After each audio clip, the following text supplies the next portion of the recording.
Hey guys, how you doing? Hope you're having a good week so far. My name is Dr. Rangan Chatterjee, and this is my podcast, Feel Better, Live More.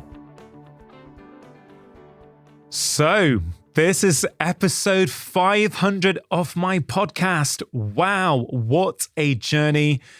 Where did all the time go? I can still remember 7 years ago, being in a basement studio in London. It was dark, there wasn't very good lighting, and I started recording my first few episodes, and I was thinking, I think I'm going to enjoy this. I think I want to get into podcasting. I think I'm going to enjoy it, and I think it's a great way to help people. Of course, so much has happened over the past few years. Now, I do think this is a milestone worthy of celebration, and I've thought long and hard about how to mark this moment. I get asked time and time again, out of all the conversations I have ever had on this show, which one has impacted me the most? And the truth is, that is a really difficult question to answer. So many of the conversations have had a profound impact on my life and how I view the world. And I know that is the same for you as well. But if I had to pick just one, for me, it would probably be a conversation I had 4 years ago with the incredible lady, Edith Eger, who, when I spoke to her, was 93 years old. And when she was just 16, she was sent to Auschwitz concentration camp with her family. Now, if you're a regular listener, you will probably have heard me talk about this conversation on many occasions. But I know from looking at the download figures that many of my newer listeners over the past 4 years have still not heard this conversation. And I genuinely believe that this is one of the most important conversations I have ever had in my entire life, not just on my podcast. This conversation changed me. It literally changed who I was and how I saw the world. So why did it have such a powerful impact on me? Well, there are so many things I learned during this conversation, but I would say the key take home for me is that we get to choose the story we put on every single experience in our lives. We have a choice in how we do that. And with that choice comes our power. Now, some of you will have already heard this conversation, but even if you have, I would encourage you to re-listen for two different reasons. Firstly, because each time you listen, you will hear something different. Perhaps you've heard the quotes from Heraclitus, the Greek philosopher. You never step in the same river twice, because you're not the same and the river's not the same. And I kind of feel that we can see this conversation in exactly the same way. It is a timeless conversation that just keeps on giving. Even if you've heard this conversation before, you will hear different things every time you listen because you're different.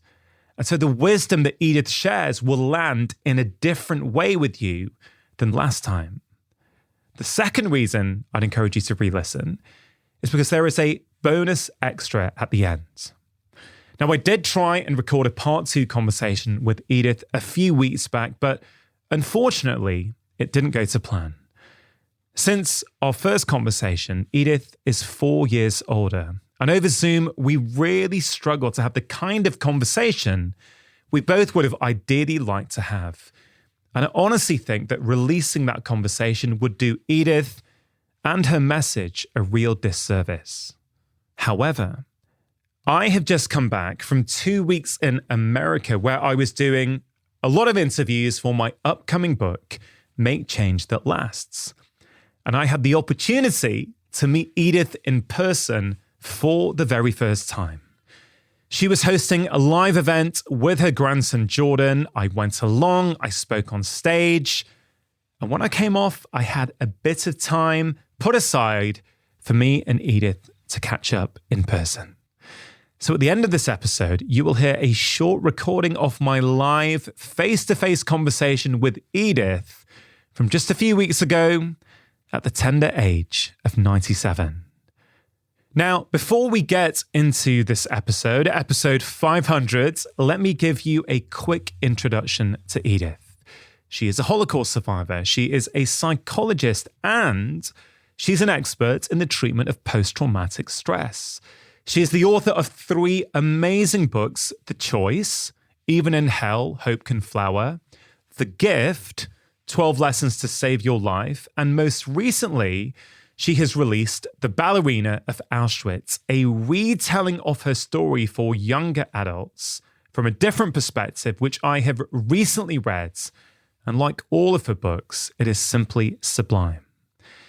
Edith not only survived Auschwitz concentration camp, she also freed herself from the trauma of her past by using her mind and the healing powers of forgiveness. This is such an incredible story. It's powerful, it's confronting, and at times, it's really challenging. But above all, it's deeply inspiring. And I cannot think of a better way to celebrate 500 episodes of my podcast.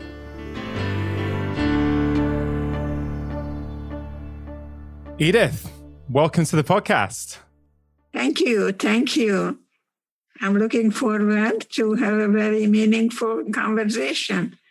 I certainly hope so. You are a guest who I have been really looking forward to speaking to for about 3 months now, ever since I started reading The Gift, which I have to be honest is just one of the most phenomenal books I've read.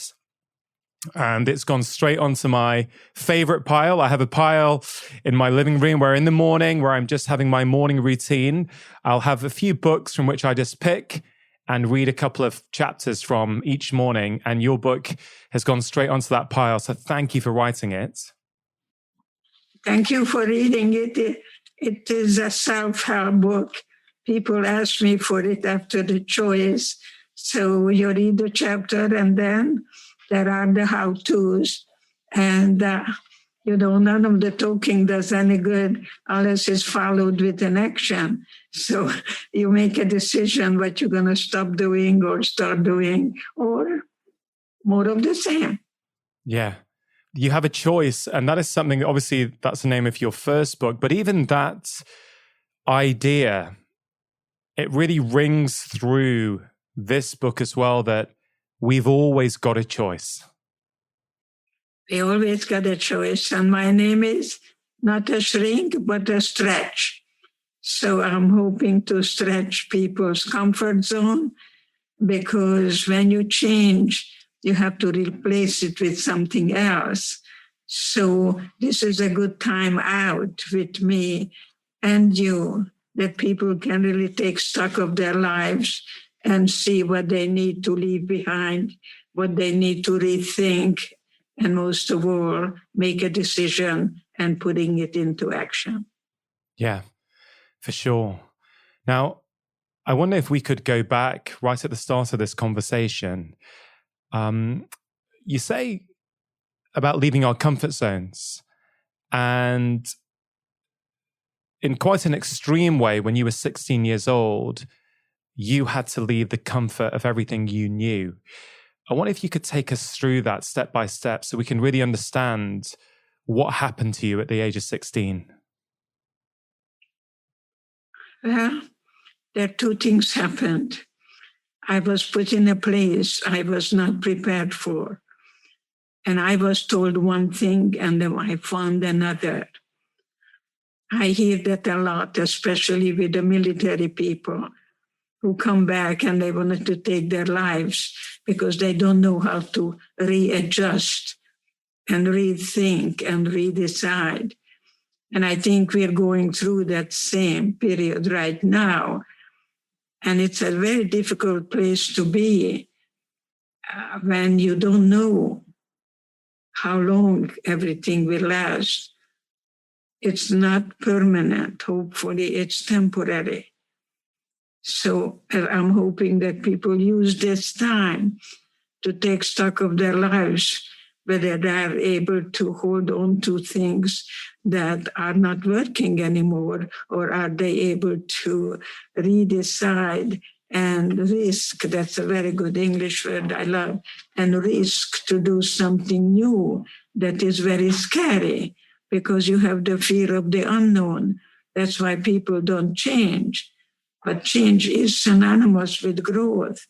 So I'm hoping that people can find some positive way to make a decision that life is not from outside in, but I have discovered my inner resources in Auschwitz, that I was able to decide that they were the prisoners, not me, and they could never murder my spirit.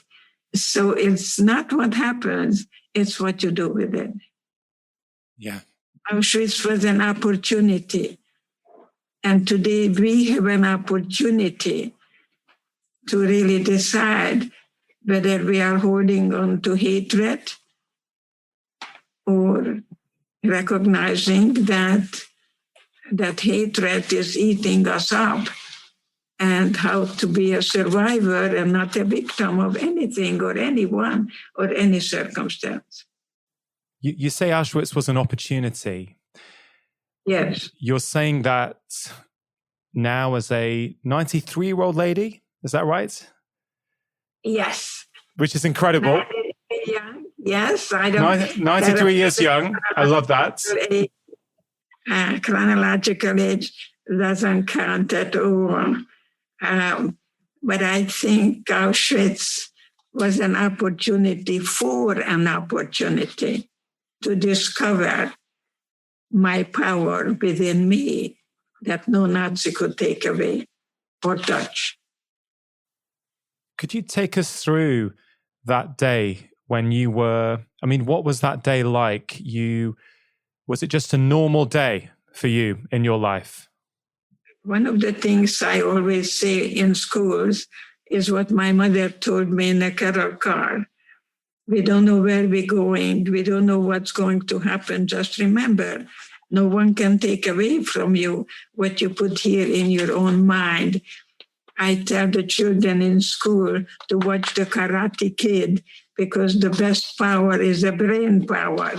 Okay, and not to smoke pot because it interferes with the natural growth of the brain. So this is exactly what happened. When I arrived, there was a sign, "Our wife must fry. Work makes you free. Work makes you free."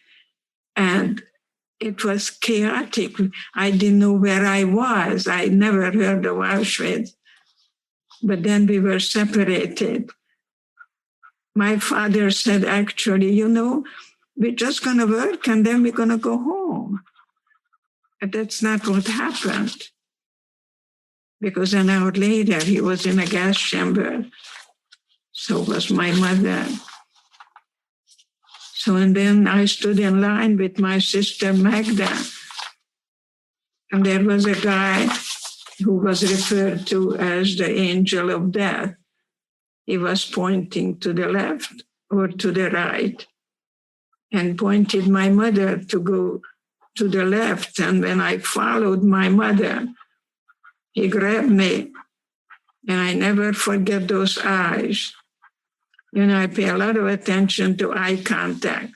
You have a very good eye contact with me because, I can kill you with my eyes and I can love you with my eyes. So check your temperature, actually. That's good for just with the eyes. And so he threw me on the other side and said, "You're going to see your mother very soon. She's just going to take a shower." And as she threw me on the other side, I ended up a few miles away called Birkenau. And one of the inmates pulled my earrings out and yelled at me that while I was going to the theater, she said I was rotting here. And so she took her anger out on me.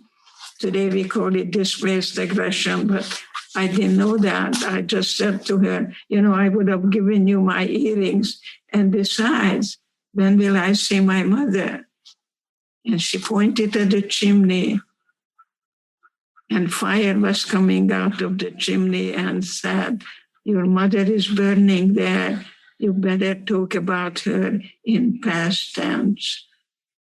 And my sister hugged me, and she said, makes me cry. And she said, the spirit never dies. The spirit never dies. So I consider it my duty to celebrate one of the most beautiful gifts of God is the gift of memory. And I want to do everything in my power to see to it that your children and grandchildren and great-grandchildren, I have 7 those, will never experience what I did. I'm for prevention. I'm for a lot of things rather than being against. I'm for life and for uniting and for hopefully having a human family that you can be you and I can be I, but together we're going to be much stronger. So I invite you and your culture and wherever you are, and I make a good jubu. I make many Jewish young children become Buddhists, and I think there is a great deal to be said about being awake. Being awake every moment to me is beautiful because I say what I lived. Look at the IQ and the EQ, the emotional IQ, the school of the experience that you had in life. And I'm hoping that people are recognizing that the IQ is fine, but unless you have a good sense about your life, where are you now and where do you want to be, and pick a goal and then pay attention to what they're focusing on. So it has to be in alignment to have the goal, and the goal is to have freedom. How do you define freedom? By letting go of the concentration camp that you created in your own mind. That's what forgiveness is.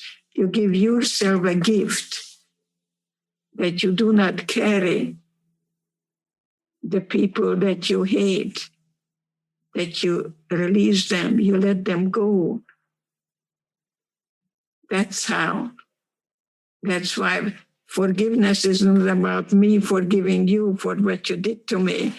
It's for me to liberate myself, not to be a prisoner or the hostage of the past. I don't live in Auschwitz. I go through the valley of the shadow of death. I don't camp there or set up household there. But I don't forget it or overcome it. I came to terms with it. I call it my cherished wound. Yeah. I mean, Edith, your book, I've got marks and underlines on almost every page of this thing. There is wisdom, there's gold. I've been on my own personal inward journey since my father died 7.5 years ago. And lots of the truths that I'm learning are beautifully and very articulately put together in the gift. And it really has been a gift into my life. So I thank you for that once again. But I've got, the first thing I've underlined is on page 3. And it's just so powerful. And it almost echoes what you just said. As an Auschwitz survivor, I'm here to tell you that the worst prison is not the one the Nazis put me in. The worst prison is the one I built for myself. When did you start building that prison, and when were you able to get out of it?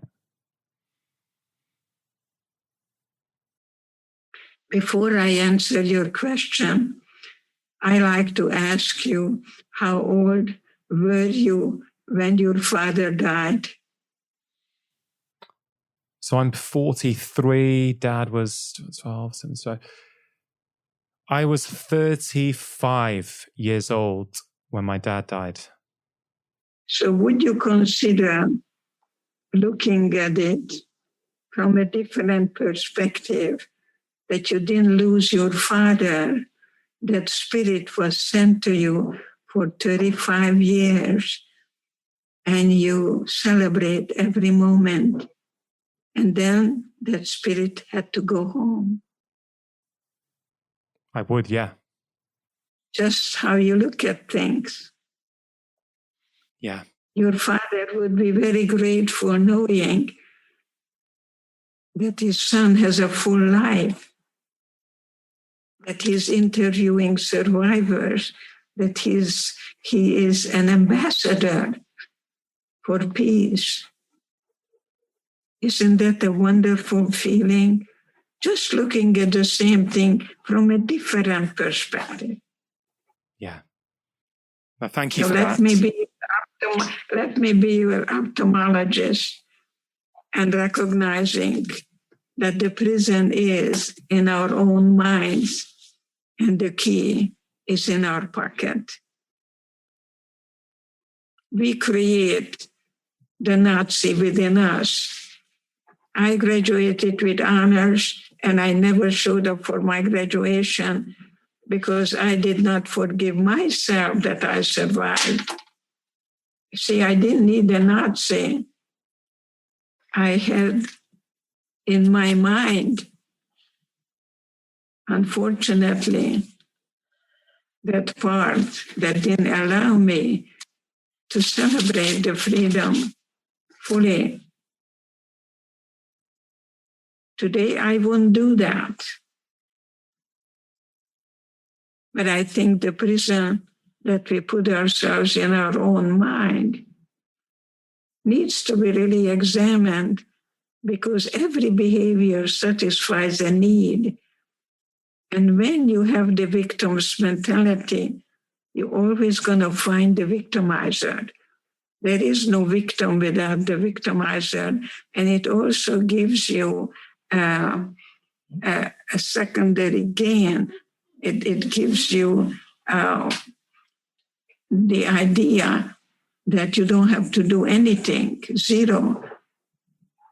And that's why also yesterday's victims easily become today's victimizers, because they look at the world two ways. The victim is weak, the victimizer is strong. So part of the psyche will identify with the aggressor. And that's what we call the Stockholm Syndrome, yes. Yeah. You identify with the aggressor. And many times children who are beaten, unfortunately, they grow up and they carry it from generation to generation. I do everything in my power to teach, especially fathers, the way they treat their children is important, because children don't do what we say, they do what they see. And the way he loves his children is the way he treats the mother of their children. How he loves and adores and takes care of the mother, his wife, his life mate. Yeah. So love is not what you feel, it's what you do. Just so powerful. Really, there's such wisdom in what you say, Edith, but there's love. I can really feel there is love. There's no charge, there's no anger, there's no sense that you're trying to talk down to me or talk down to anyone. It's a really lovely energy that, even though we're 3,000 miles away and I'm looking at you through a screen, I can still feel it. I can feel you too. Yes, our spirit is really connecting well. People don't come to me, they're sent to me. And I couldn't be more really blessed to have you in my life. And your father is winking now. And he says, like Mr. Higgins, by God, he's got it.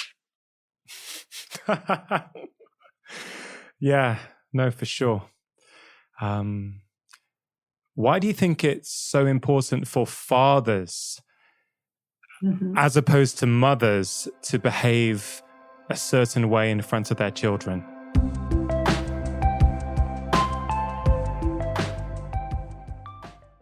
Just taking a quick break to give a shout out to AG1, one of the sponsors of today's show.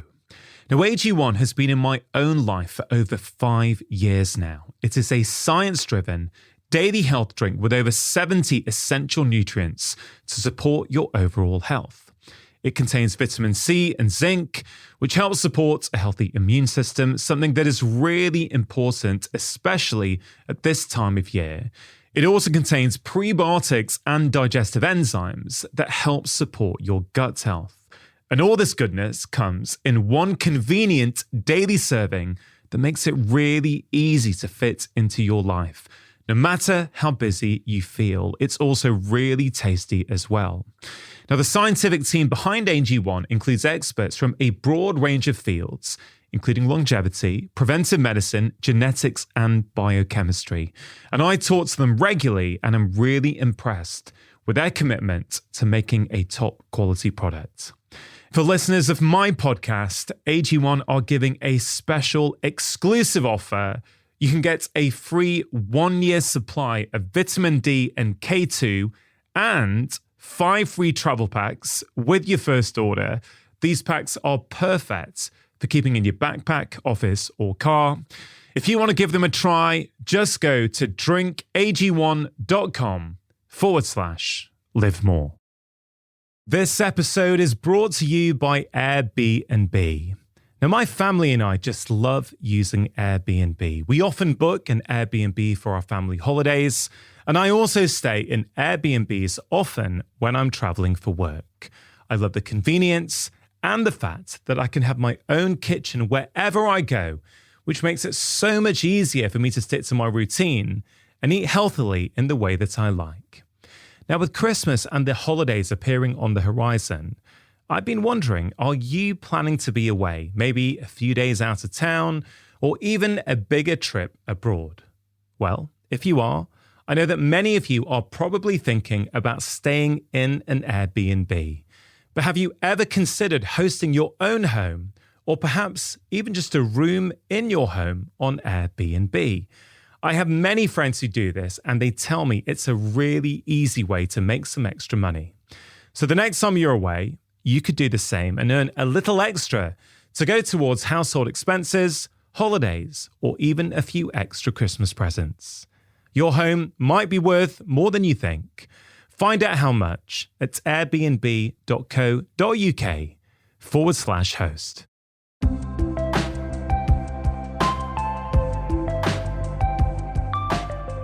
I think the fathers are the role models to be a knowledgeable leader, but not a dictator. A father is a man.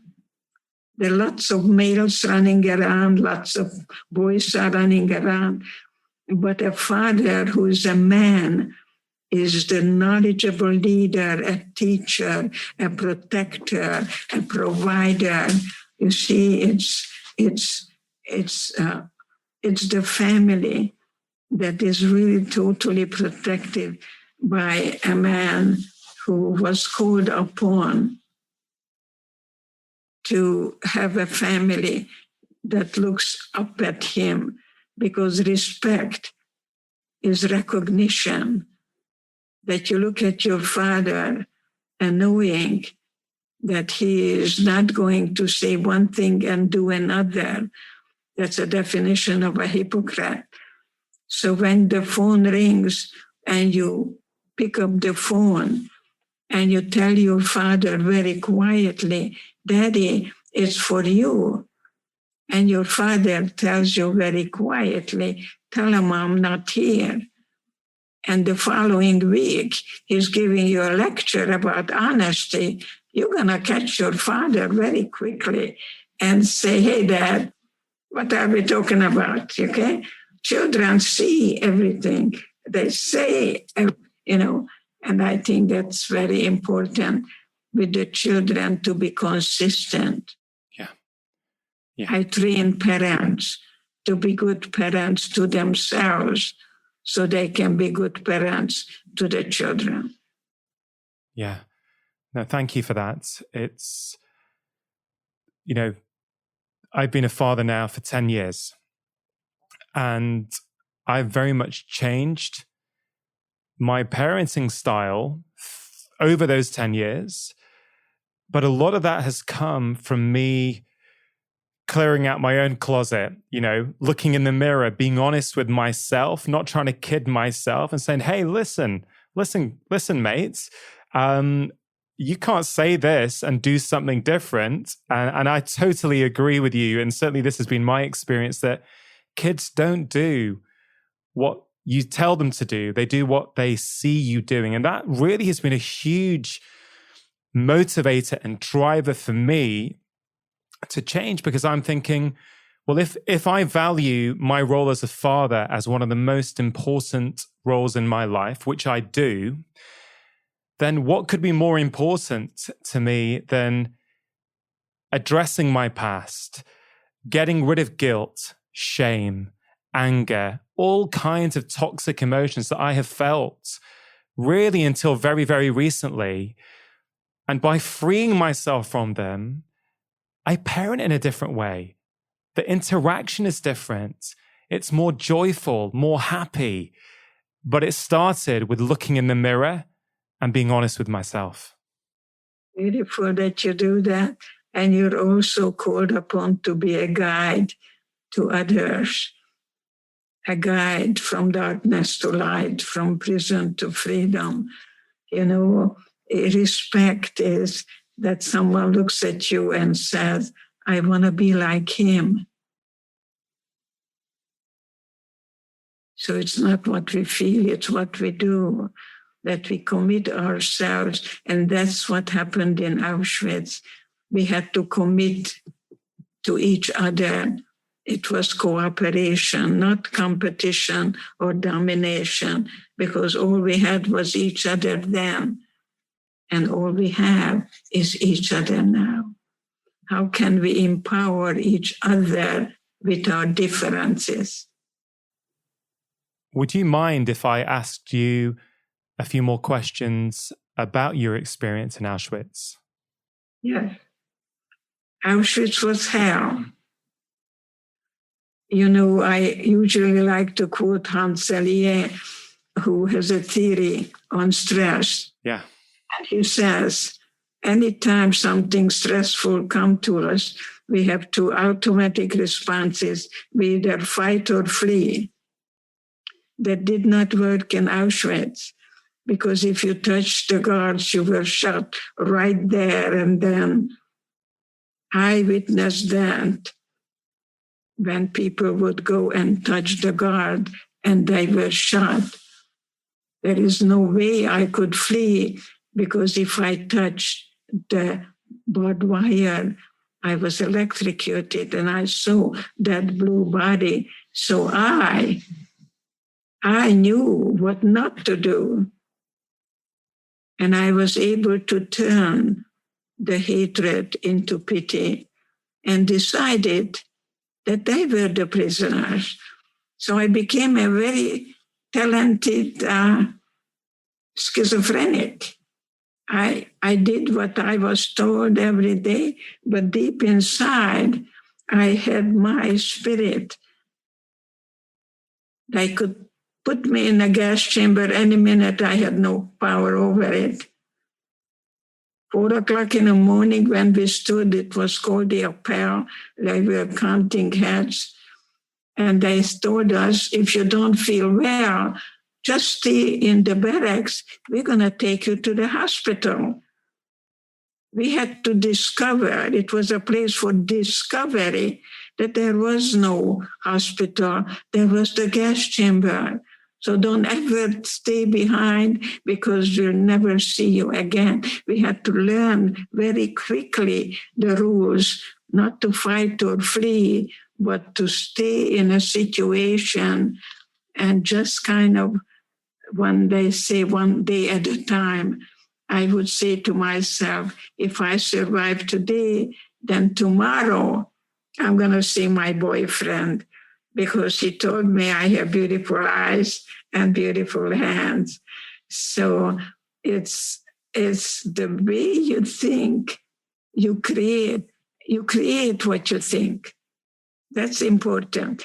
Every morning when you get up in the morning and you look in the mirror and you say, I love me, because self-love is self-care.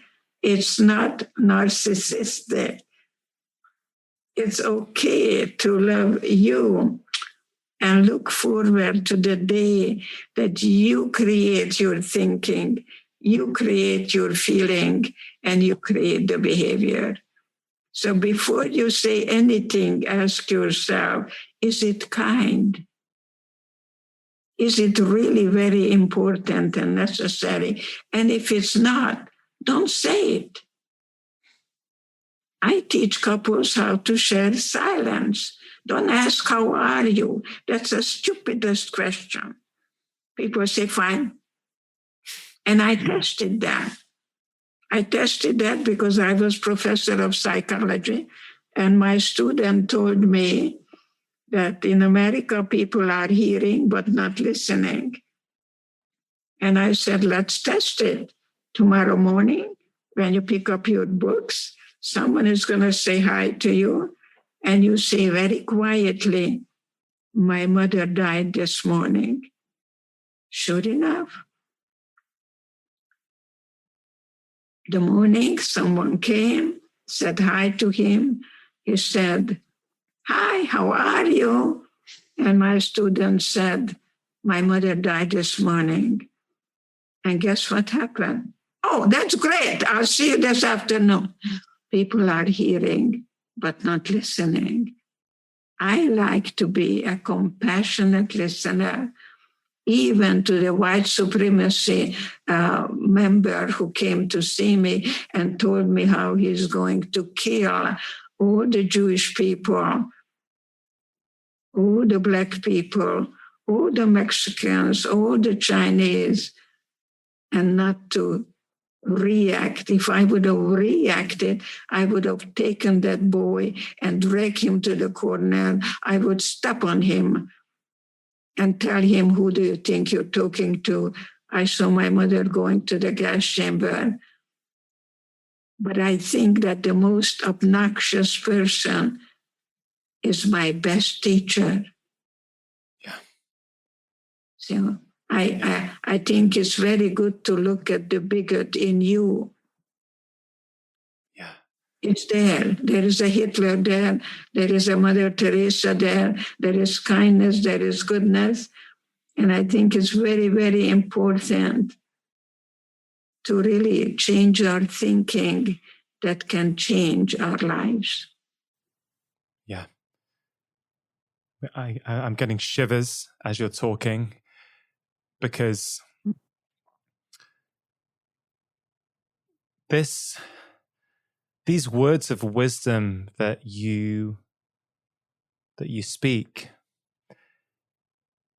I can feel the truth in them. You know, I can feel that this. I guess this is where I've been coming for a few years. I've really been trying to understand myself, understand human behavior, and I'm fascinated by people. I'm fascinated why someone's ended up in front of me, why they've got a particular illness, why they talk about it in a particular way, why some engage with what you want them to do and others don't engage. And I've never really judged my patients. I've always tried to learn from them and understand. And I guess where I'm currently on in my journey, and what I love about what you just said is I literally do this every day. I look for the friction. I look for, where was I not at ease with something? Where did something bother me? Or where did I feel an emotion? And then my current approach is, instead of trying to blame somebody else for that, I go, no, hold on. This is me. What is this bringing up in me? Because that's what I can control. I can control my reaction. So if I'm getting triggered, what is it triggering? So I spend my life now going inwards. And I got to say, it's so rewarding, because what could be better than understanding yourself? Oh, that is so beautiful, because you said the magic word, trigger. It has nothing to do what's going on this minute with that person. That person is triggering something in me that is totally mine, unfinished, emotional, family of origin business. See? So then you're grateful. And you say, tell me more. Because love is time, T-I-M-E. And it's very hard to give time, right? How much time do they give you with a person? 15, 20 minutes? 10. It's 10 minutes. time. Yeah. 10 minutes. 10 minutes. Every moment is changing their lives. Don't try to understand things. That belongs to a classroom. It's all in your head. Just go to the heart and just say, sounds like, and then put a feeling word next to it. Sounds like you're angry about that. I did that with a general. Okay? And he said about the daughter, a teenage daughter who's smoking pot, and telling the father all kinds of unfortunate labels, dictator, and so on. And you cannot change what other people are going to say to you, but you can say, the more they talk, the more relaxed I become. That you take the negative stimuli and turn it into positive. You see?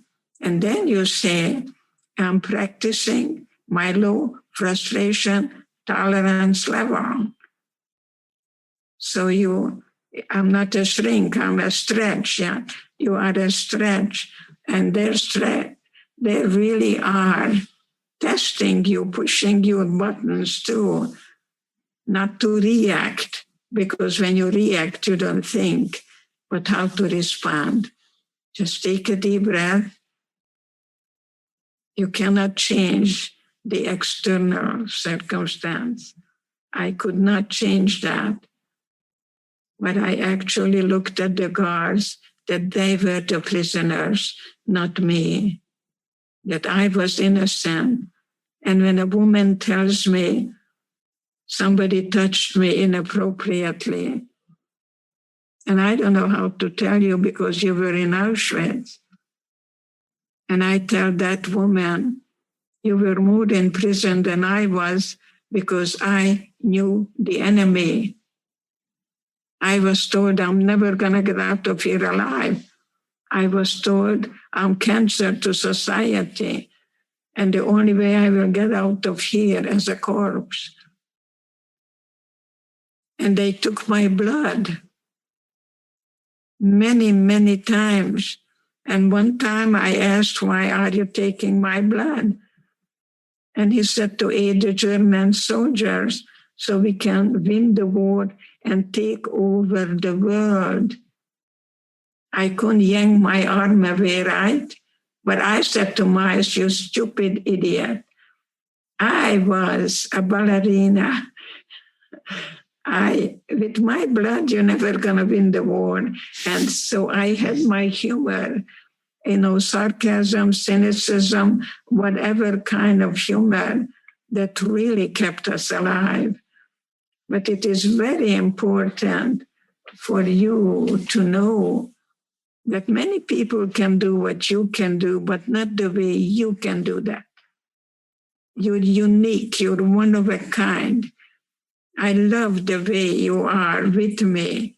You see, I see the honesty and the humanness, accepting the fact that you're human and you make mistakes, and you will make mistakes because we don't have any godly powers. We're humans, and it's okay not to be perfect. Yeah. And by the way, when you are a perfectionist, you're going to procrastinate. Keep that in mind, that you want to do everything just right. And when my granddaughter was in a class and the IQ was 148, she was a perfectionist. And I went to visit the class, and she would erase one thing a million times. And the teacher called her my little red caboose. That's the train, the last car on a train. It's called the red caboose. So she thought she doesn't qualify to stay in that class, and she was ready to check out. And she was about 10 years old, and the first time I talked to her about Auschwitz on a 10-year-old level. So you have to know age-wise who you're talking to. I cannot talk to a 10-year-old about cognitive dissonance. I can talk to you about it, but I think we need to learn how to meet people where they are and then treat them the way you want them to be. So I told her not to allow the teacher to call her names. I don't like labels. Anyway, I succeeded. She went back to school. And when it was time to write letters to get to colleges, you have to write your autobiography. And the title was When the Caboose Became an Engine. And she got into Princeton. She graduated with honors. She got a UCLA, got a PhD, and she's a professor of psychology today. So you see, you got to question authority rather than blindly adhere to authority. I also like to tell you that Ahmadinejad said many years ago, and I was interviewed by the same person, Larry King. He said that the Holocaust did not exist. And I'm quite sure that Ahmadinejad did not read Plato, who said, you have to think of a lie. It has to be a big one, and then you repeat it until people believe it. So our biggest enemy is ignorance.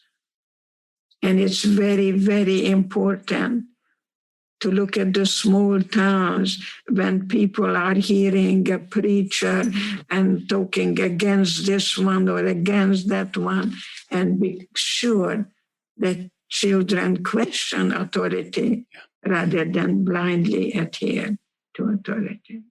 Yeah. What was it about you in Auschwitz that gave you the spirit to keep going? Because you mentioned the story that if you touched the guard, you'd be shot. And you saw some of your fellow inmates doing that. And I the question that rose up for me is, do you think that some of them did that on purpose because they couldn't take it anymore and they knew if they touched a guard that it would be over? I had a friend who was so proud that her father ran into the barbed wire, that he took charge of his life. You know, Dad is dead. I was 16 in love. I wanted to live so badly. I wanted to do everything in my power not to ever allow them to take over. That spirit that is with me now, that spirit that you're reading, because people asked me for a how-to book. They wanted to know what can be done in a challenging situation. So there is no problem, there are only challenges. There is no crisis, there is only transition. Yeah. So if you approach midlife, don't talk about crisis, talk about transition, because you're going to give up your need to please other people. You're going to give up the need for other people's approval. You regain your power. You give birth to the you that is free at last. Some people may listen to this and listen to your story and go, wow, she's an incredible lady, which I completely agree with. But they may go one step further and they may say, well, she's special. She's got a superpower. I'm not like her. She was able to overcome what she went through and come out the other side. She's stronger than me. What would you say to someone who's feeling like that?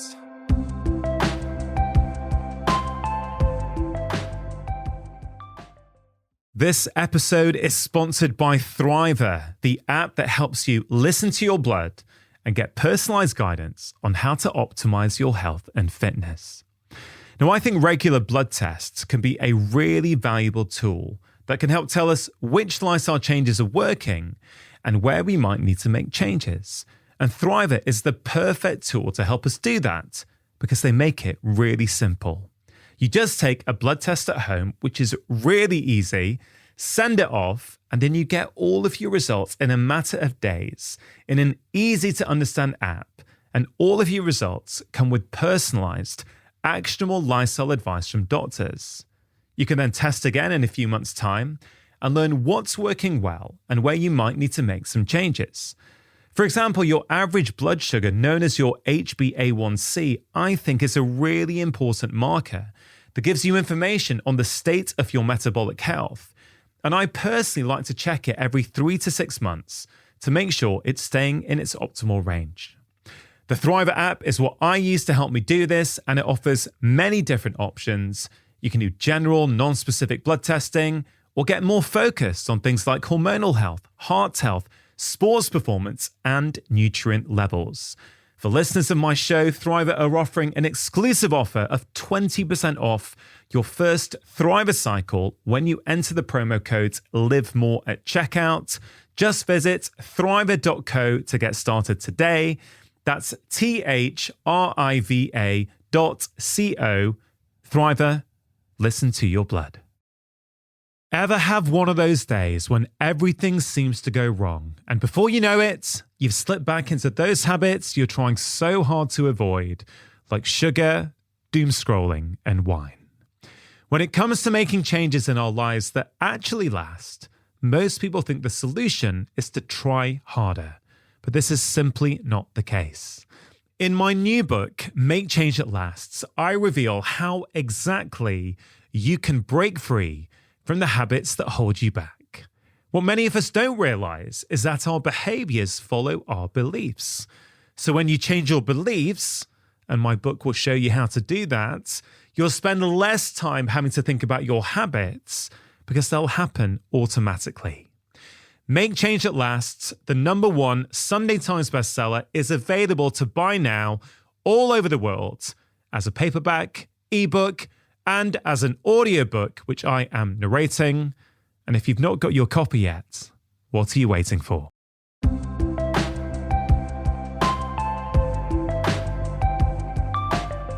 Get rid of the word overcome. I don't forget. I do not overcome. I come to terms with it. Part of me was left in Auschwitz. I want to be a realist. not an idealist. Life is difficult. The more I suffer, the stronger I become. I did not ask to go to Auschwitz. You did not ask to be touched inappropriately. You did not ask to be daddy's little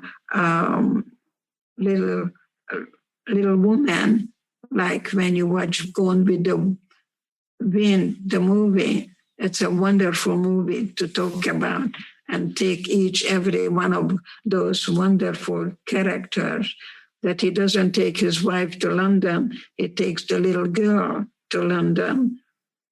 And that's why I ask many people, when did your childhood end?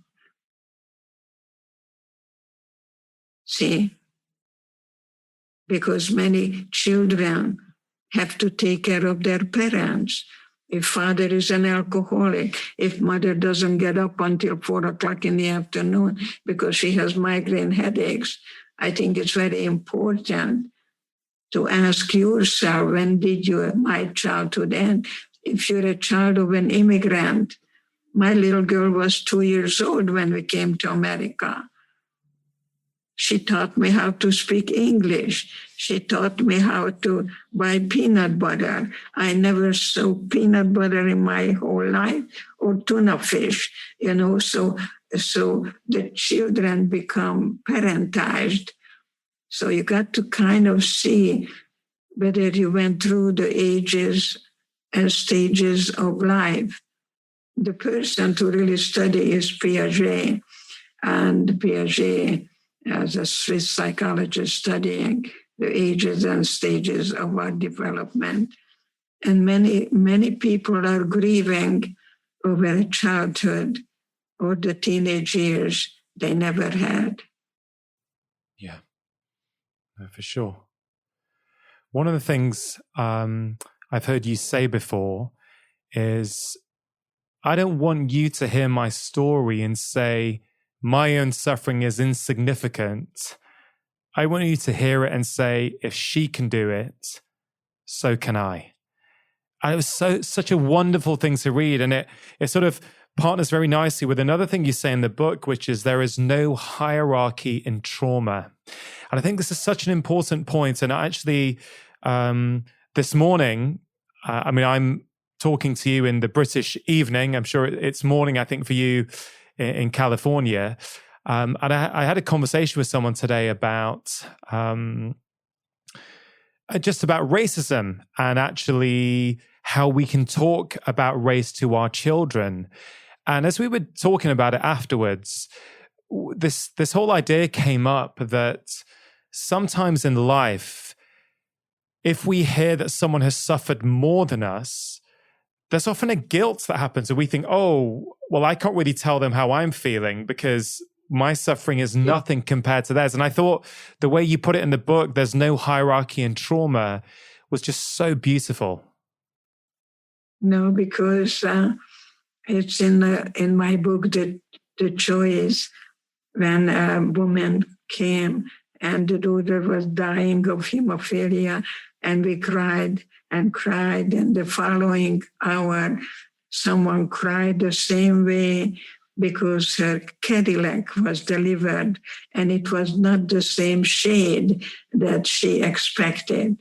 So do I tell that woman, you stupid idiot, you should have been here an hour ago? That don't minimize or trivialize anything. Suffering is a feeling, it's part of life. It's good to invite it in when you get triggered. Feel that feeling, but then you decide how long you're going to hold on to that feeling. Any behavior satisfies a need. And if you're a victim, you're going to gain a lot because you don't have to do anything. You're always going to find a victimizer. And couples do that too. The victim becomes the victimizer, goes back and forth and back and forth. I don't know if that means any sense to you, but all I can tell you, that man created patriarchy. And the Bible even says the woman comes to the world to please man and take care of man. If I would be a man, I would do the same thing, that you marry someone who's a virgin, you marry someone who's younger, so God forbid that you'll find out that another man is a better lover. It's very well defined that the man is the king. And it's okay if she is the queen and the children are the princes and the princesses. There is nothing wrong with that, but the man has to use his power to be the role model to the children who are looking at that father and say, I want to be just like him, or I want to be everything he's not. Yeah. Can you relate it to that?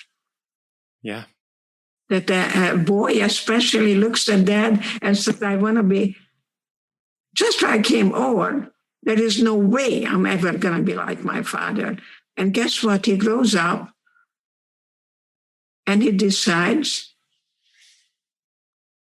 to be a caregiver, even though the father wants him to join his business or become a doctor just like him. That's no problem, because the son chose to give up the need for his father's approval. See, you got to give up something. And that's no problem. But when he says, I'm never going to be like my father, then he's a rebel. And if you are wanting to prove something, you're still a prisoner. Yeah. If you want to prove something, you're still not free. So if you want to prove something to somebody else, there's still charge, isn't it? There's still emotion behind that. You're still a child, and you don't know how to just let go. Oh, my father is my father. I carry half of it in my blood. Half of it is my mother. Half of it is my father. And I'm going to make peace with my father. I don't have to be like him. He can be himself, and I can be I. And hopefully we can empower each other with our differences. You don't come from an agenda. In marriage too, when a woman said, my love is going to cure him and he's going to stop drinking. No, he's already married to the alcohol. He's an addict. She doesn't realize that love is something that you accept someone just the way they are. When I marry him and I'm going to love him, he's going to stop drinking. That's not reality. Or an alcoholic. Anything that you do excess, you got to look at addiction. Yeah. You mentioned that you would say when you wake up tomorrow, I think you said you'll see your boyfriends. Was it the thought of your boyfriend that kept you going? Was that the picture you painted inside your mind to keep you going? And also along with that, how important is it for all of us, no matter who we are or where we are in life, to have something outside ourselves to be holding on to and to serve others, I guess is what I'm trying to say, is how important was that to help get you through, but also how important is it for those of us who haven't been through what you went through, but are still struggling? You are so brilliant, but I'm going to give you one word that guided me to survive.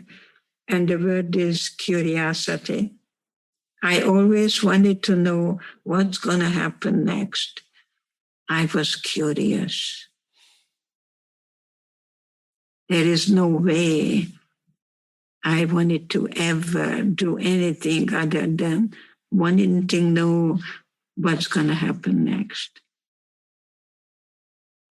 And who knows what's going to happen next?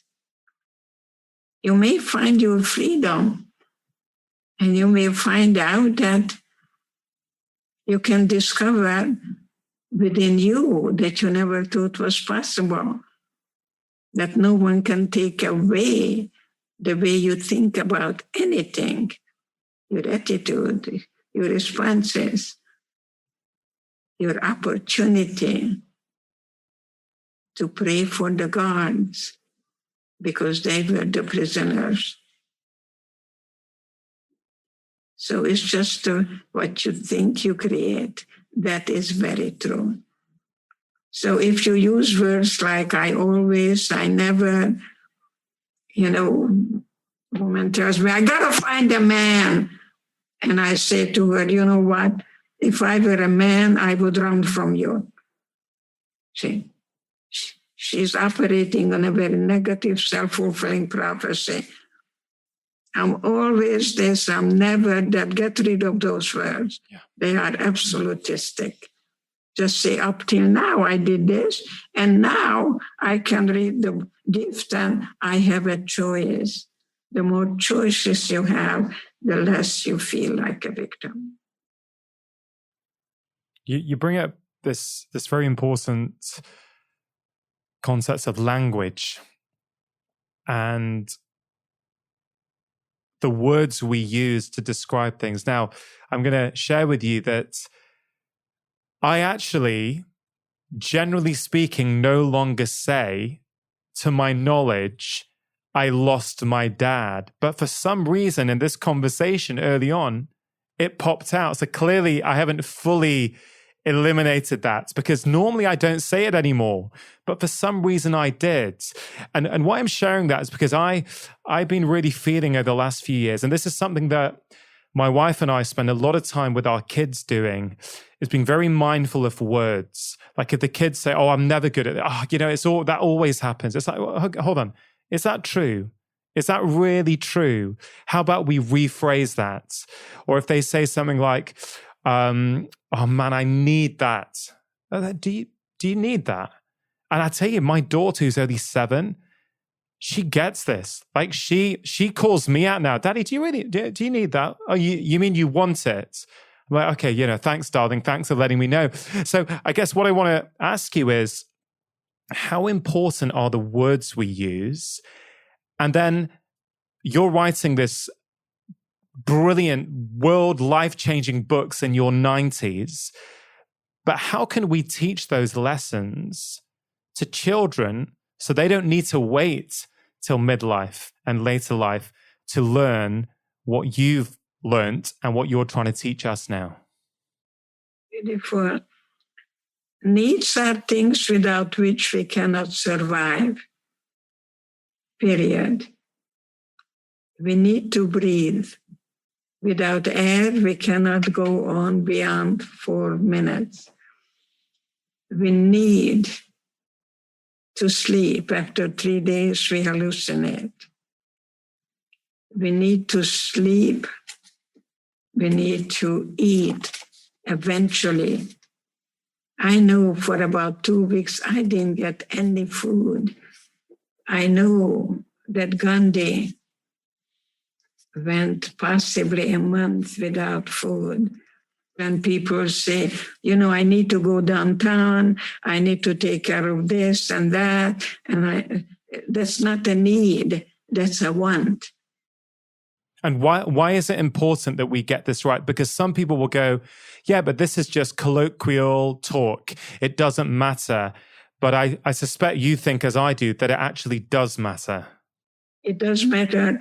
And also people have the rules that are very rigid rather than flexible. I need to write a letter to my mother. I need to call my mother every day. My sister Clara made her granddaughter call her every morning, 8 o'clock, and sing a Hungarian song. Otherwise, she was going to be punished. You see, My sister was a very controlling person. And you know what? That kid didn't want to go to grandma after that. She really didn't know how to be a grandma. Okay? You get to learn two things: negotiate and compromise. You make a deal with your child. Daddy, give me $50. But don't tell me what to do with your $50. That's a child. They want all the freedom and no responsibility. So you write a constitution for your family that you work as a team. You have 2 children, then you have 4 wheels, and that 4 wheels is necessary because if one of them goes, the other 3 goes with it. That you have rules, right, Don?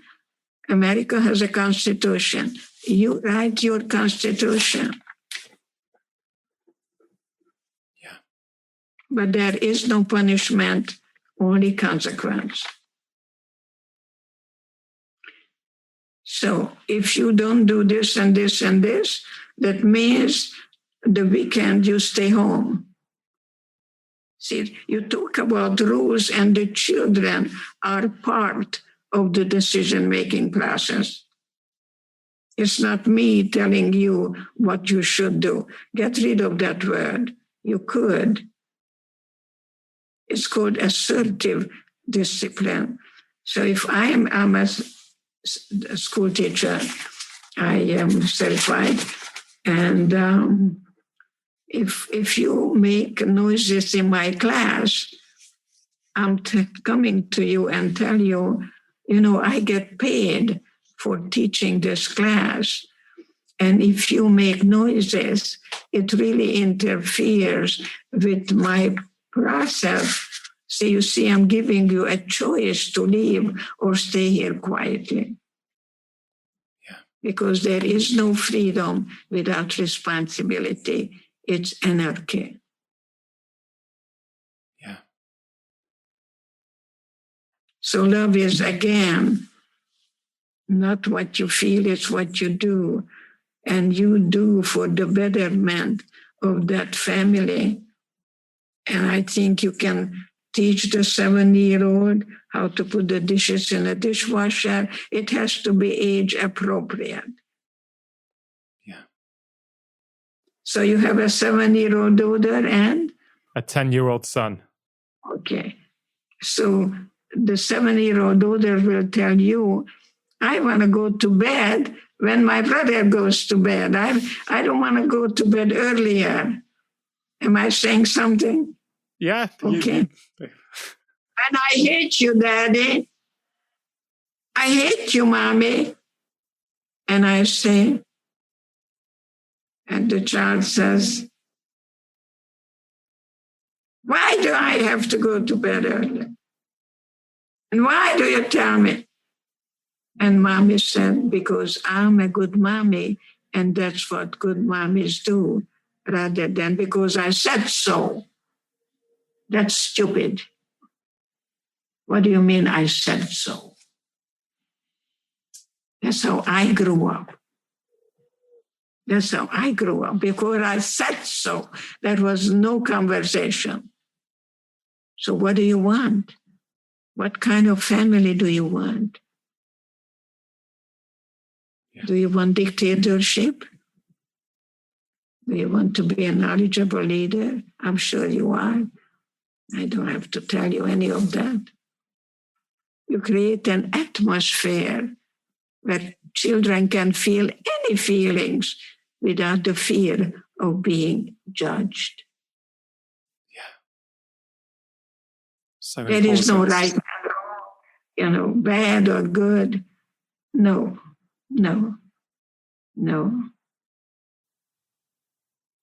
One thing we started doing this summer, Edith, and I think this was actually, I took about 3 weeks off social media. I just went off, and it was an incredible time because I was able to really tap into who I was, what I was feeling. without having to listen to the noise of the world, or not having to, because I never had to. It was a choice. I made the choice for 3 weeks, to turn off the noise from outside so I could go inwards. And in that time, I started to write down some of my own personal values. Really used to think about, what are they? What are the values by which I want to live my life?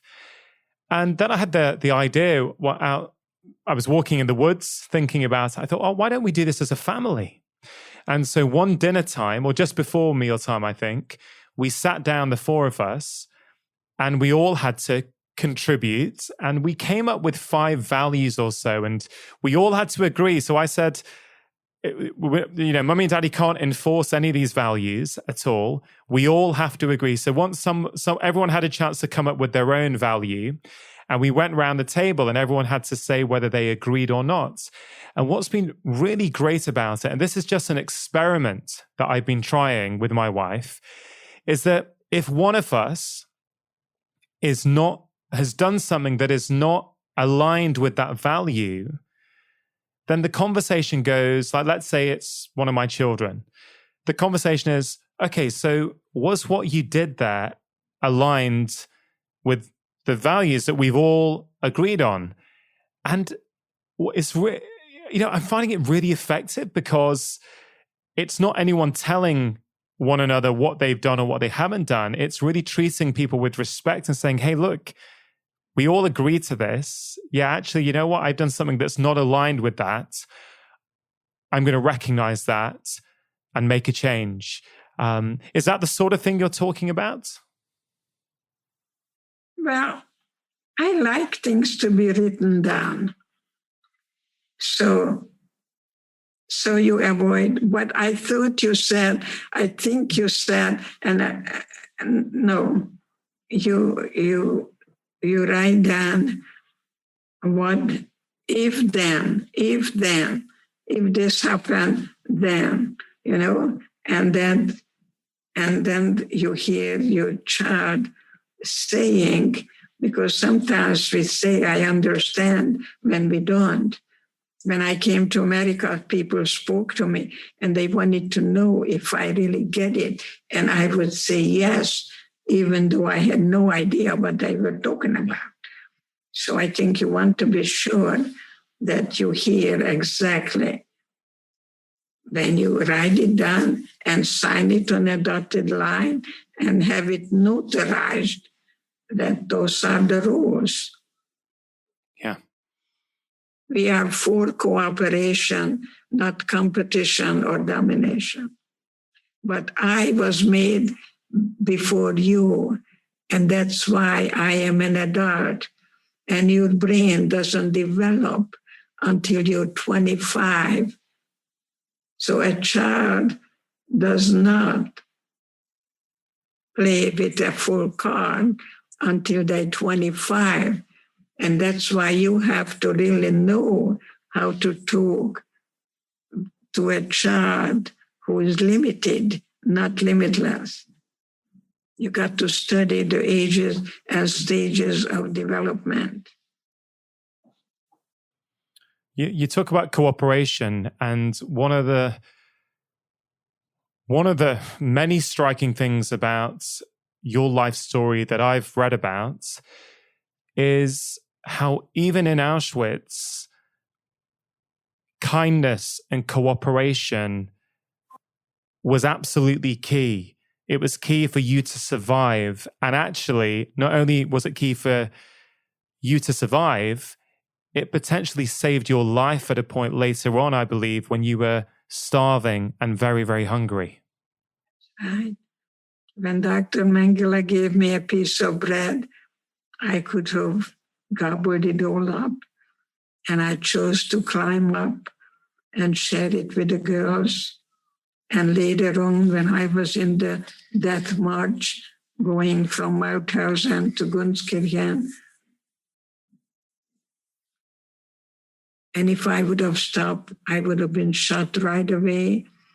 I revisited that place, every place I was, and I looked at those places that I could have been shot, And the girls that I shared the bread with saw me stopping, and they came and they carried me. They formed a chair with their arms, and they carried me so I wouldn't die. All we had was each other then, and all we have is each other now. And cannibalism broke out. And when people were eating other people's flesh, I begged people to watch a movie called The Sound of Music, because I asked God to help me, because I cannot possibly touch human flesh. And God said, just look down. And I realized, I discovered that I still have grass to eat. And I remember then choosing one blade of grass over and against the other. So I can't is not in my vocabulary. When I go to a classroom, I run to the blackboard, I put I can't equal I am helpless. And then I take the eraser and take the apostrophe and a T, I can. Why? Because I think I can. The whole cognitive psychology based on a philosopher called Epictetus, who said, it's not what happens makes you feel the way you feel, it's the way you view it. Yeah. You know, this idea that we have the power to choose. If we take some common scenarios, right? So, you know, I made a little video on judgment the other day, and I sort of released it, and it really connected well with people. But one person replied and said, Rongan, look, I love the video. I find it really, really helpful. I can do it. I cannot judge others. I can forgive others. But the one person I can't forgive is the neighbor who was cruel to my elderly mother before she died. Okay, so that's one thing. And then other common scenarios that I hear, let's say someone's husband has cheated on them, right? The common narrative is it's okay then to be a victim, because on one level you are a victim, or that is the perception, right? And so how would you help someone understand that and say, okay, something that you didn't want, that you didn't expect, that you didn't ask for has happened to you, but the power is in what you do and how you view that situation. I mean, can you help, maybe someone's listening to or watching this right now who's going through some of those scenarios. How would you help them understand that actually they can choose the way they think about that situation? I had a woman who came to see me with a big cross. And I studied with Carl Rogers, and I learned from him unconditional positive regard to anyone who comes to see me, even if they're a member of the white supremacy group. So this woman came in, and I talked to her, and then she said to me, I'm so glad I finally found a good Christian counselor like you. So I'm not saying anything, because Jesus was a poor little boy who was Jewish, so I thought to myself, that's okay. So we went on, and then she became very angry. My husband cheated on me. I hate him. I want to kill him. I don't know if I could ever forgive him. Shaking her fist, and I very quietly said to her, would you be so kind and repeat what I'm going to say? She didn't like me anymore. What? She said. And I said, I forgive myself for putting judgment on my husband. And she wanted to kill me. It's not fair. How can you say that? And then I say, what did Jesus say to the woman who committed adultery? So forgiveness is about not you forgiving anyone for anything. It's for you to liberate yourself and give yourself a gift, because you don't have godly powers. The judgment is not done by you. You do what's humanly possible, and then you hand it over. Are you a Muslim? I'm a Hindu by upbringing. Yes. So you hand it over, to some higher power that you limited. So forgiveness is not about people tell me, you're such a good person. No, I'm selfish. I want to have joy. I want to have passion. This woman didn't know whether she should ever take her husband back. And he's going to be in a doghouse because she's using sex as some kind of a trade-off. That's not good thinking. So I think it's very, very important when people talk about forgiveness. We don't have such powers as humans, but we don't have to be a prisoner or a hostage of the past. I live in the present. I can only touch you now. I don't forget the past. I don't overcome it. I came to terms with it. There is a big difference. I don't live in Auschwitz. I live in the present. And I think young, but not young and foolish. So I'm not smart, I'm wise, hopefully. And the best thing on that is watch the movie Fiddler on a Roof. When that woman knows that her husband needs to feel that he makes all the decisions in a family, and guess who makes the decisions? She doesn't have any ego needs. She makes the decisions and makes her husband feel that he makes all the decisions. And that's a wise woman. I'm sure you're married such a woman. Yeah. But you have a modern marriage and you work as a team with each other, because the pioneer woman worked alongside with the husband. Women became emotionally and financially dependent on a man. And that's when the wife beating began. So you really have to study patriarchy. Yeah. There's that theme, isn't there? When you say if you're a victim, there's a victimizer. But we can choose to not maintain that dynamic if we want. It's so simple yet so powerful. It takes one to stop it. You have to victimizer, and it flip-flops many times in marriage, but it takes one to stop it. So when someone talks to you, you want to ask, whose problem is it?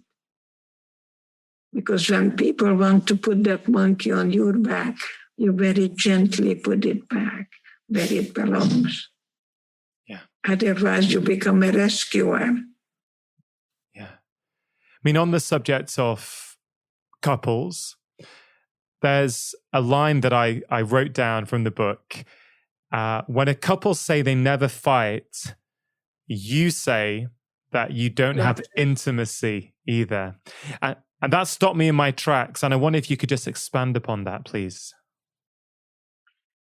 First of all, intimacy requires vulnerability. there is no intimacy. And nothing blocks intimacy more than low-level chronic anger.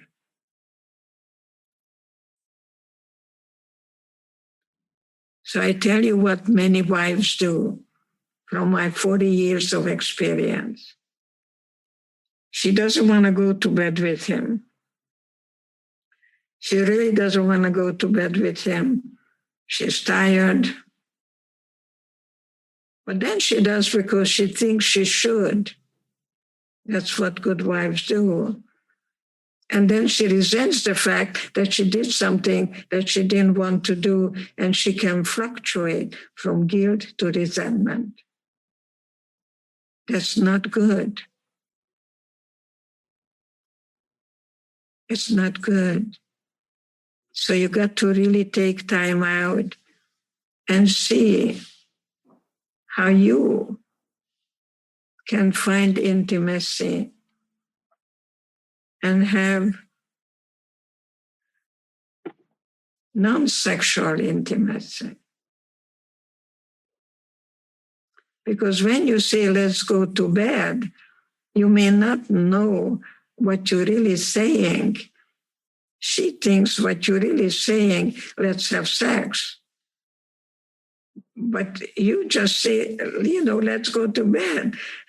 You need to kind of clear things out sometimes, because some people just react rather than really questioning what you really, is this true? Is this what you meant? And you say yes or no, that you kind of clear things out, that what you're saying and what a person is receiving, that you're on the same page. Once you have children, many times for many women, the children come first and then the husband. That's not good for the children. The children need to know that mommy and daddy are on the same page. It's not good to spoil your children. They were the first one to die in Auschwitz, because poor children are waiting for something to happen from the outside. And nothing happened. And they died. Dependency breeds depression. And my daughter calls it ED-isms. I give you two. Okay, the opposite of depression is expression. What comes out of your body doesn't make you ill. What stays in there does. The question again is, are you revolving or are you evolving? I usually wear a butterfly scarf. I'm not wearing it now. I like the idea of the metamorphosis. And then we shed the chrysalis so we can fly freely like a butterfly. The other questions I ask, when did your childhood end? Because many children have to take care of a sick mommy or a daddy who's possibly drinks too much or so on. One more question. Would you like to be married to you? That's a great question. What was the question just before? When did your childhood end? When did your childhood end? Right. So someone's listening to this and they find that a powerful question and they reflect and go, yeah, actually, you know what? Mine ended when I was 8 years old, when I had to do X, Y, and Z. What can they do with that? Because you're giving them an awareness, but some people will go, okay, I've got the awareness now, but what do I do next? You go to see someone like Dr. Edith and revisit the places where you've been and find that 8-year-old and speak with the 8-year-old on the language of an 8-year-old. So they can feel that feeling of powerlessness. So they had to give up their true self to fit that family dynamics. and someone who can hold your hand and get you through that no matter what happened, you made it. So the question is not why me, but what now? But it's okay to say why me. It's okay to grieve because you have to go through the rage. You don't cover garlic with chocolate. Yeah. Is rage good? Can rage be part of the healing process? You can't heal what you don't feel. So don't medicate grief. It's a natural reaction to a loss, and don't minimize it or trivialize it. Yeah. So you feel that rage, but don't get addicted to it. Don't get stuck in there. Some people are totally, chronically angry. But there are other emotions under anger, a lot of pain. I see a lot of pain, a lot of frustration and feeling. And of course, most of all, anger is not a primary emotion. Underneath of anger, I find a lot of fear. And you can write down all your fears. Remember, you weren't born with it, you learned it. And then you can get rid of it with a positive reinforcement. For one negative, you can write down 5 positive. You can do, you don't have to go for years and years to therapy, not at all. You can be flexible rather than rigid. You stop blaming and you become very responsible. And I think that you acknowledge that when you're a survivor, you also not thinking anything other than setting good boundaries with people, because you got to accept limitations and boundaries. And you have to give up a need for revenge, because while you are having a revenge,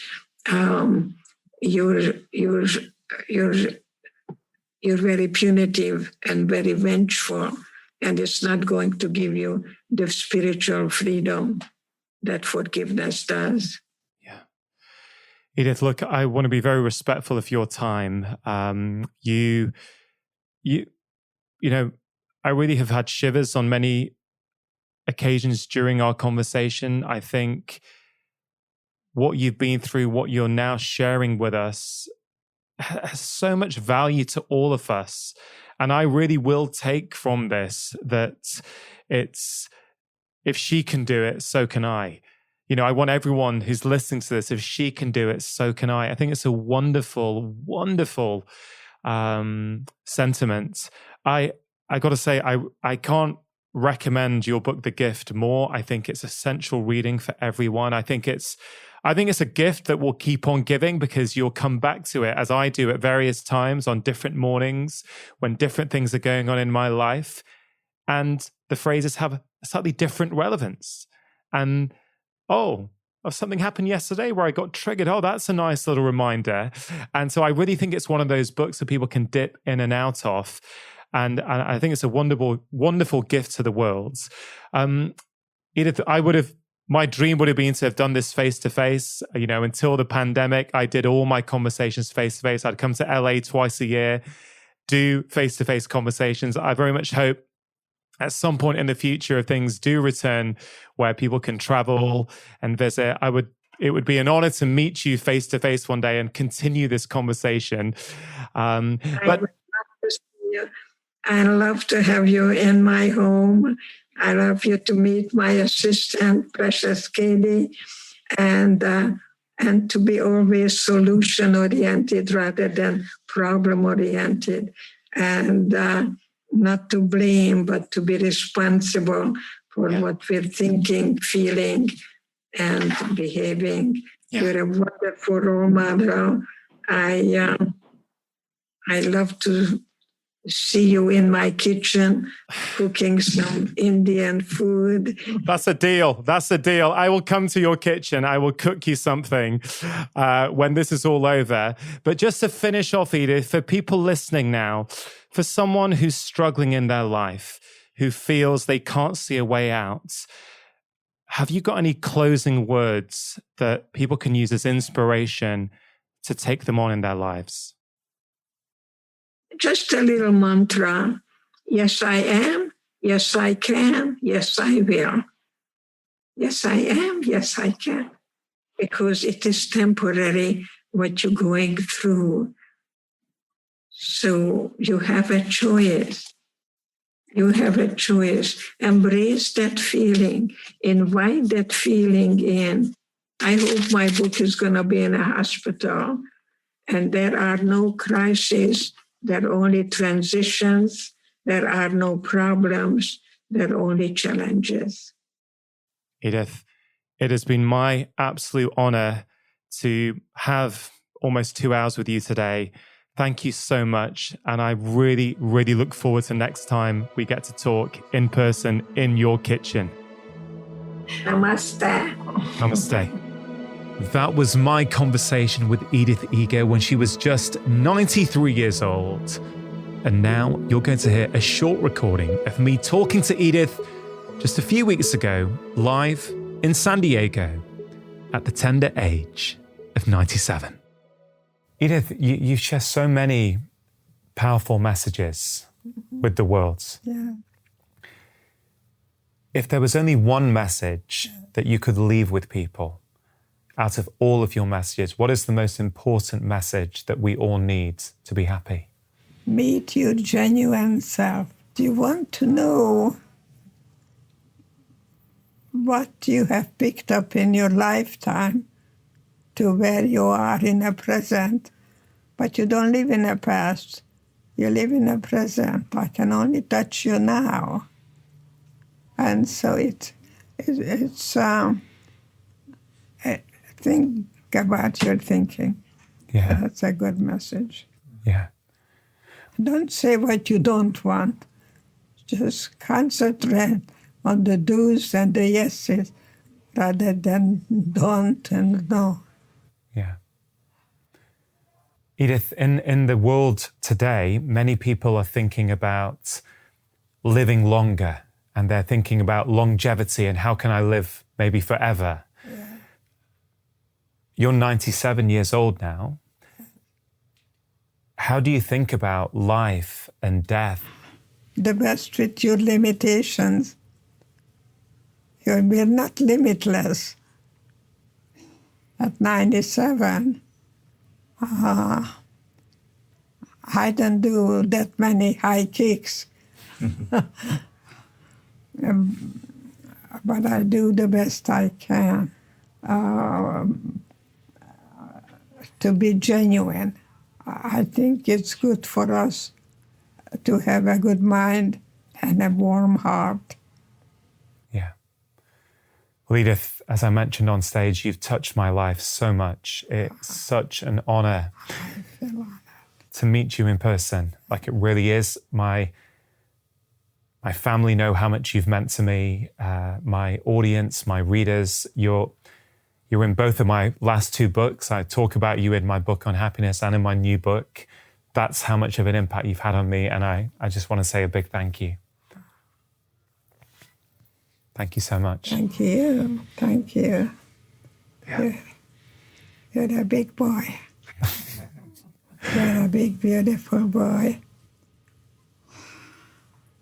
I like to see your picture when you were young. Were you tall in a class? The tallest in a class? I think maybe only when I was 15 or 16. I wasn't tall before then. And then I shot up. Yeah.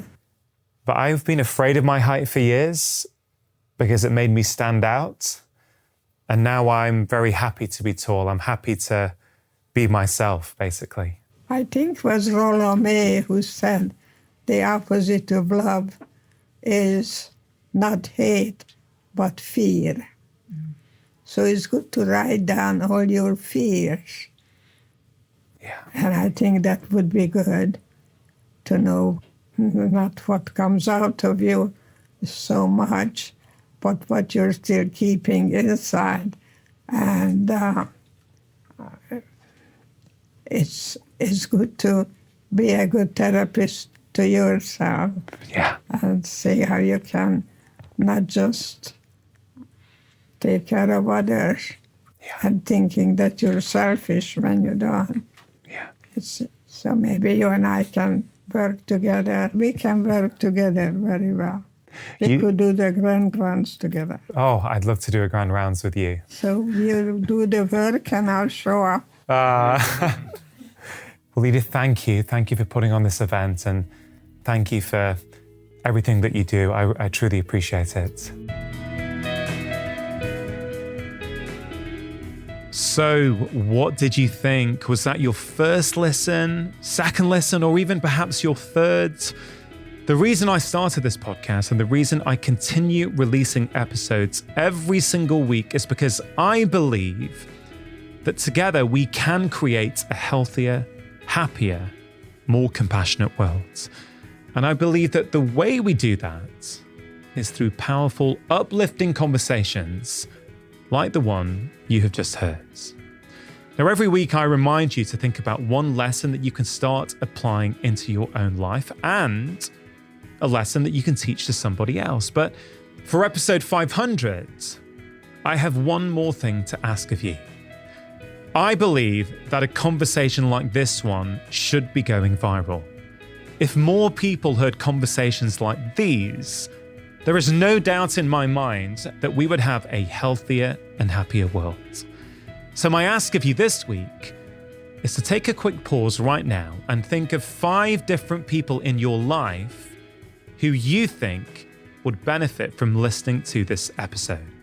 It could be your partner, children, parents, siblings, work colleagues, or perhaps your friends. And if you feel able to, I would love you to share this episode right now with those 5 people. Maybe on WhatsApp with an accompanying message, or maybe the next time you see them in person. But if you can, and if everyone who listens to this episode does the same, imagine the impact we could collectively have. Of course, if you don't feel able to or don't want to, that is completely fine as well. Thank you so much for all the love and support over the years. I cannot believe we are at episode 500. I love recording this podcast as much as I ever have. I have no plans to stop anytime soon. So hopefully you can stay with me each week for the next 500 episodes. Now, before you go, just a quick reminder about Friday 5. It is my free weekly email containing 5 simple ideas to improve your health and happiness. I share exclusive insights in it that I do not share anywhere else, including health advice, inspirational quotes, my comments on new research, and so much more. And in a world of endless emails, it really is delightful that many of you tell me it is one of the only weekly emails that you actively look forward to receiving. If that sounds like something you would like to receive each Friday, you can sign up for free at drchatterjee.com/Friday5. As always, thank you so much for listening. Have a wonderful week. And please note that if you want to listen to this show without any adverts, that option is now available for a small monthly fee on Apple and Android. All you have to do is click the link in the episode notes in your podcast app. And always remember, you are the architect of your own health. Making lifestyle change is always worth it. Because when you feel better, you live more.